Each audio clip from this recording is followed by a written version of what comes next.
illegally. You understand that point? Yes. She's being accused of standing at roadsides and proclaiming employment to people. Can you at least understand where the problem with that is? Do you see any problem with that? Given the history that we have gone through with you. I understand that one. You understand the history? Very well, Chair. Through the chair. No. You can go through my chair now. Okay. Just use my chair. There was this meeting at Nkubu that my colleague has referenced. Yes. You said that there was a request from that MCA Koome. Yes. I want you, because throughout the day you have appeared to be like a truthful person. I don't want to refer you to that page 98 to read word for word what the MCA said. Did the MCA ask the governor to conduct a recruitment at that market from those people?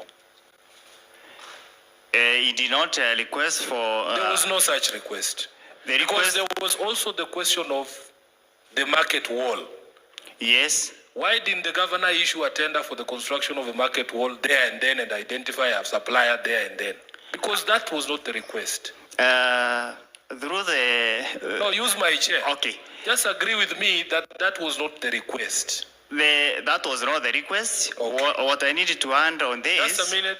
Just a minute. We are just having a conversation. You help this committee to understand things. Yes. Because as somebody has alluded to here, if you don't help the committee to see things, your boss goes, you also go. That's what was said. Yeah. Let's come to this question of the Timau firefighters. Yes. Who in Timau requested for those appointments? Because at least in Kubu you said the MCA asked for them. Who requested in Timau? It was requested by the community there. In the video that you played us, because your council played, at least in Kubu, the request and the action. Was there a part in that video where you showed us the request from the community at Timau? Yes or no? No. Now, this question of the firefighters, you told us that they are working under this program called Okolea. Yes. In the video that you played us, is there any point where your governor makes reference to the Okolea program? In the video you have played before the Senate? No. Okay. We go to Kianjai. Who requested the recruitment in Kianjai? The community. Do you have that in the material that you've placed before us to see the request just like you did in Kubu? No. Okay. Now, let's go to this other accusation because there's the question of the forceful entry into the assembly. We agree there was a formal invitation, there was a gazettement. The accusation, at least the allegation was made here yesterday, that instead of the governor going straight to the speaker's office to be received, she went straight to the assembly. Is that allegation true? It was made here yesterday. It was not true. Yes. Actually, I was there when she was signing the visitor's book at the speaker's office. So we have a gap in the videos. We have a gap in the videos that have been presented both by the assembly and by yourselves. Both videos don't seem to show us this journey to the speaker's office. Is it possible that you people have that video of the journey from wherever to the speaker's office? Because we seem to end at the door there where the allegation is being made that there was forceful entry. That's what the assembly is saying. You guys are alleging you walked in a peaceful procession like a wedding. We want to know, is there a possibility that anyone has that video? We can look for that video. You can look for it? Yes. Then there was this function at Muthara. I think you said it was a funeral. Yes, it was. You have showed us everything that everybody else said. They were speaking about the ward fund.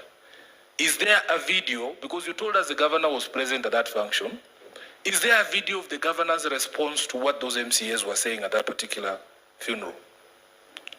Yes, it was there. Do you want to share it with the Senate, or it's not for our consumption? You only wanted us to see what the MCAs were saying? We can get it and share. Okay. Then there is the question of the meeting at the control of budget. You were present in that meeting? Yes, I was. Is there any document, a letter, like the one you have showed us from the EACC, on this position that you said the control of budget gave you on the question of the ward fund? Do you have any document in the bundle here that the committee can look at when we retreat? It is not in the bundle, but we have those letters. Okay. In your view, what really is the problem with this question of the ward fund? Is it that the MCAs are unhappy with you calling it equalization fund? Or is it the amount that has been allocated to the equalization? What is the problem in your view? My problem is... Not yours. What is the problem the MCAs have with what Governor Kawira has given, calling it equalization fund 10 million? Is it the figure? Is it the name? Is it both? It is the control. The control of one fund as ETF. Because they want to treat it as the CDF, whereby CDF is the money that is at the constituency level, and they want a fund that should be at the county, at the ward level, Witness, which is nowhere in the wrong. You do understand even the CDF is not sent to the Member of Parliament's account? Yes, I do. Is that what the members of Meru are demanding, that this money be put in their individual accounts? Is that what they're asking the governor? Not their individual accounts, Yes. but an account that gets that money from, say, exchequer. You know, the CDF goes to a certain account at the constituency level from the exchequer direct. That's what they want. Yes. Let's revisit this visit to the assembly, please. Is it ordinary when your governor is conducting her business, like when you went to the Control of Budgets office, was she walking around with a camera crew and a microphone to record the proceedings? No. So what was special about this visit to the assembly? Did she know that she was going into for a confrontation that she needed to record? Because I saw from the video there, immediately she arrives at the gate, she started recording and was handed a mic. Was she expecting a confrontation, or did she go there for a confrontation? No.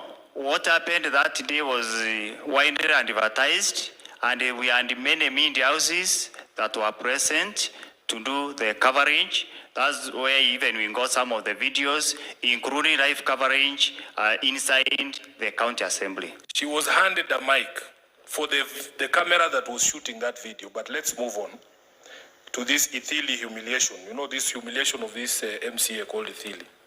Yes. You spoke about the crowd demanding for this MCA to apologize to the governor. Yes. What were the crowd demanding that he apologize for? What was his mistake? The crowd was demanding because... What was his mistake? What was he supposed to say sorry for? What had he done? Their demand was reference to the activities of 19th, where a governor was, the MCAs and thrown some stones to the governor, and they petitioned the governor, and that's why they were requesting for apology from one of them, one of their own. That's what the crowd was chanting? Yes. And we can discern that from the videos? Yes, we can get that one from the video. I thank you, Chair. I have no further questions.